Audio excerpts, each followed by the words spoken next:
ಚಕ್ರವರ್ತಿ ಸದಾಶಿವಮುತ್ಯ ಚಂದ್ರೋತಾಯಿ ಚಿಕ್ಕೈಮುತ್ಯಾರ ಸುಕ್ಷೇತ್ರ ಬಬಲಾದಿ ಮೂಲ ಮಹಾ ಸಂಸ್ಥಾನ ಮಠ ಪ್ರತಿ ವರ್ಷವೂ ನಾವು ಕಾಲಜ್ಞಾನವನ್ನ ಸಾರ್ತಿದ್ದೀವಿ.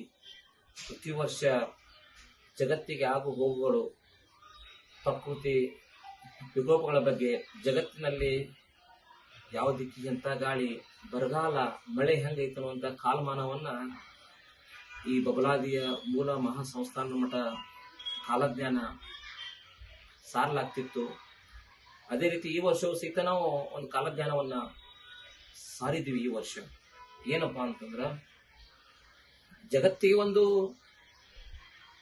ದುಃಖದ ಸಂಗತಿ ಬಂದಿತು ಮಕ್ಕಳ್ರಿ ಅಂತ ಹೇಳಿ, ಜಗತ್ತಿಗೆ ದುಃಖದ ಒಂದು ಸುದ್ದಿ ಬಂದಿತು ಮಕ್ಕಳ್ರಿ ಅಂತ ಹೇಳಿದ್ರು. ಅದರ ಜೊತೆಗೆ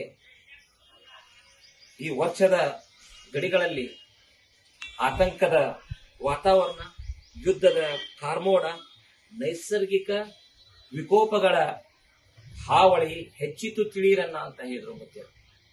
ಈ ವರ್ಷ ಸದಾಶಿವಮುತ್ಯ ಹೇಳಿದ ಹಾಗೆ ಜಗತ್ತಿಗೆ ಒಂದು ಕೆಟ್ಟ ಸುದ್ದಿ ಬಂದಿತ್ತು, ದುಃಖ ಆಗುವಂತ ಸುದ್ದಿ ಬಂದಿತ್ತು ಮಕ್ಕಳ್ರಿ ಅಂತ ಹೇಳಿದ್ರು. ಅದರ ಜೊತೆಗೆ ಈ ವರ್ಷ ಗಡಿಗಳಲ್ಲಿ ಆತಂಕದ ವಾತಾವರಣ ಹಾಗೂ ಯುದ್ಧದ ಕಾರ್ಮೋಡ, ನೈಸರ್ಗಿಕ ವಿಕೋಪಗಳ ಹಾವಳಿ ಹೆಚ್ಚಾಯಿತು ಮಕ್ಕಳ ತಿಳಿಯರನ್ನ ಅಂತ ಹೇಳಿದ್ರು. ನಾವು ಈ ವರ್ಷ ಕಾಲಜ್ಞಾನದ ಏನ್ ಸಾರಿದೀವಿ, ಅದೇ ರೀತಿ ಈಗ ಸದ್ಯದ ಪರಿಸ್ಥಿತಿ ನೋಡಿದ್ರ ಹಂಗ ಹೊಂಟೈತೇನೋ ಅನ್ನುವಂತ ಊಹೆ ಆಗತೈತಿ.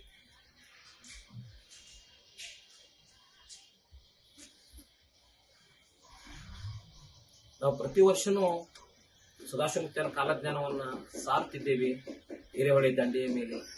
ಅದರ ಜೊತೆಗೆ ಅಗ್ನಿ ಅನಾಹುತಗಳಾದವು ಮಕ್ಕಳಿಗೆ, ಪ್ರಕೃತಿ ವಿಕೋಪಗಳು, ಭೂಕಂಪ, ಭೂಕುಸಿತಗಳ ಆದವು ಮಕ್ಕಳಿಗೆ, ಭೂಕುಸಿತಗಳು ಆಗ್ತಾವ ಅಂತೇಳಿ ನಾವು ಈ ವರ್ಷ ಕಾಲಜ್ಞಾನದಲ್ಲಿ ಸಾರಿದ್ದೀವಿ.